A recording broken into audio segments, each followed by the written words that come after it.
Hello there, Romans here and welcome to another music review. I review every album from a viewpoint of a musician, as I'm a singer, songwriter and a bass player for my own group Jakube. And in April of this year we have released our debut album called Pursuits in Life. What makes the album unique is that it's a pretty heavy prog rock without guitars. Instead you have drums, bass, saxophone and keyboards. You can check out the first single, We're Building Our Own Monument, on my YouTube channel. And in the description of that video you will find all the information about where is the record available. It's available on all digital platforms like Spotify, Tidal, Deezer, iTunes, Amazon. But it's also available in this digipack version of a CD with a very beautifully illustrated 20 pages long booklet. And we all buy CDs because of the booklet, so you may find it interesting. And today I'm going to review the new album from The Midnight called Kids. Music review. Music review. The Midnight is essentially a duo where kind of the brain of the whole thing is the songwriter and the producer Tim McEwan or McEwan. I hope I pronounced his name right. And I've discovered The Midnight 2 years ago when they released their second album called Endless Summer, and that album blew me away. I think I found it on some YouTube channel called 80s Synth Wave or something like that. You know, a channel dedicated to 80s synth pop, synth kind of music, very 80s nostalgia, retro.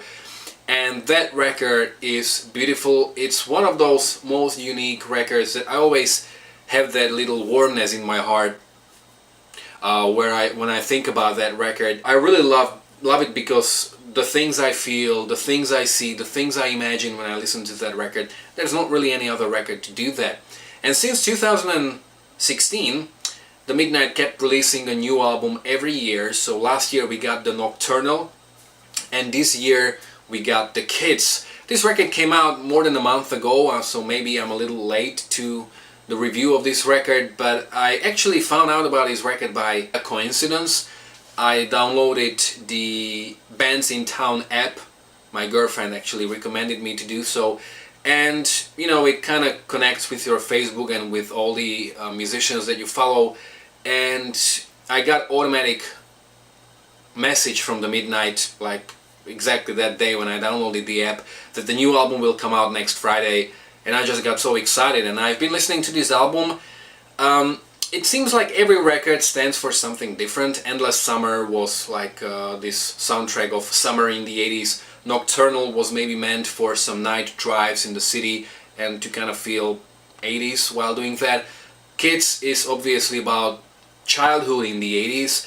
So I've heard this record 6 times as of now, so let's dive right into the review. Generally the concept of this record, even from the cover of the album, is kind of like arcade games and all the things that made childhood in the 80s unique. And that's even what the first track kind of settles or establishes, called Youth. It's really that intro to set the mood and concept of the record, and you hear some voices. It seems like it was from some 80s programs, maybe not, I'm not sure, but it's about computers, also about games becoming the new big thing in the entertainment business, and the whole idea of a big beginning and kind of like childhood and stuff like that. Then the second track, Wave, I really like the first sentence. We are not a sentimental age, meaning that a lot of people see 80s as a sort of a nostalgia, but you know, for some people that's where they come from, you know, that's what makes them who they are. Maybe I got it wrong. The only 80s experience I ever had in my life, and I think that most of my peers and contemporaries, is GTA Vice City. And of course I'm a big fan of Stranger Things. I still don't understand why the writers of Stranger Things haven't collaborated with Tim. The soundtrack is perfect, but he might have written some fictional songs from the 80s, and I think that would have worked perfectly. Even this song Wave is exactly that type of a music to get you ready for a night out. I mean, like, imagine that you are about to meet your friends somewhere in the city, and you know, you turn this music on, you dress up, you go out, you walk like for 15 minutes, you listen to it in your headphones, then you meet with them, and you know, you can have a great night out. And this is pretty much applicable to the whole The Midnight's catalog, and I just love this music because of that. Then we have Kids Prelude, which is beautifully nostalgic and in a way a little melancholic, but 80s melancholia is like my favorite type of melancholia. Then Lost Boy. This is a song where I just realized how much I love the production of this record. You know, it's digitally pristine, but at the same time you have that analog warmness, and I just love that. It's a beautiful track with a very nice voice effects and voice modulations. I'm generally not a big fan of voice modulations a la Kanye West, or however that dude is pronounced, but the song actually benefits from them and they really fit the song. And also there's a nice guitar solo. Saturday Mornings is an interlude, and you have an actual audio clips from the 80s, from 80s TV ads and TV commercials, and it's very good to kind of maintain that atmosphere. And you know, you just realize with all that advertisement how much excitement you can feel and hear, and it's something that is not really that present nowadays in today's commercial. Explorers is another beautiful and uplifting track. There are again voice modulations which fit the song, and there's a very nice synth solo. America 2 is a song where I kind of realized that there is much more use of guitars on this record than ever before. Maybe it's just my memory that's being tricky, but I don't remember guitars being a part of the Midnight sound before. There is also one thing that I kind of miss on this record, because it seems like saxophone was a pretty crucial part of the albums like Endless Summer and Nocturnal, and I kind of miss saxophone on this record. It's no biggie, but we have guitars here, so that's a different aspect to the music. And America 2 is actually quite an interesting song that would be great live. And it's a great song, I love it. And also lyrically it's interesting. It's about, I think, my interpretation is that it's about growing up and becoming independent. There's even a reference to the 4th of July. And it's like, you know, leaving your childhood behind and becoming an adult. But, you know, even though it may be hard to get independent, you still feel happy, you know, like you still feel like a kid. And, you know, childhood is like the happiest time of your life.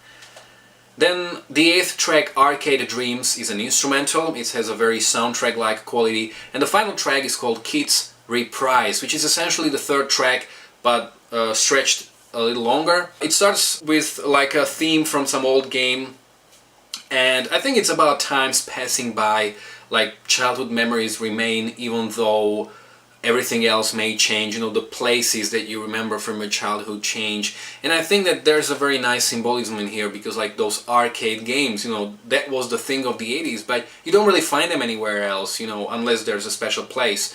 And you know, like your memories from childhood remain the same even though everything else may change. And I think this what this song actually may stand for. We have that same part as in the Kids Prelude, but repeated 3 times. First we hear just the singer, then he sings with a kids choir, which is really beautiful, and then we hear just that children's choir, which is really very interesting. To sum up, I really like this record. It's a little short. Some people may complain that it's only almost 34 minutes long, but that was actually a pretty normal record length back in the 80s. If you watch my reviews, you know that I'm a much bigger fan of shorter records than records that are over an hour long.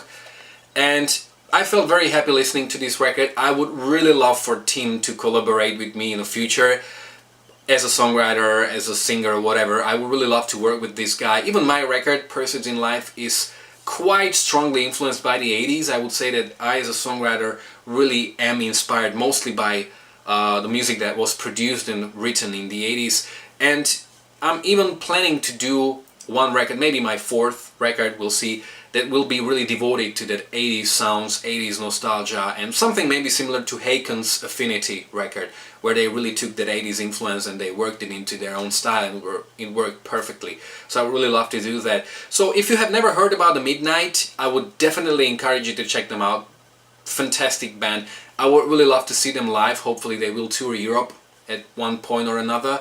They had their live debut just last year, and they are planning a tour for 2018, so hopefully they will also go to Europe. And if you have never listened to them, the best starting point in my opinion is The Endless Summer, a beautiful record. So go check that out. Go check all of their albums out, support them, because this is really a great artist. One of my favorites, actually. If you know The Midnight, if you have heard their previous records, if you have heard a new one, you can let me know in the comment section below how much you like this record, how well do you think it compares to their previous stuff. If you know some other artists in this synth pop realm, you can let me know. You can follow me on Facebook or on Instagram. You can find the links to both in the description of this video below. If you like this review, don't forget to like and subscribe. You can check out my own original music, my live performances, and my worst to best series. Thanks a lot for watching.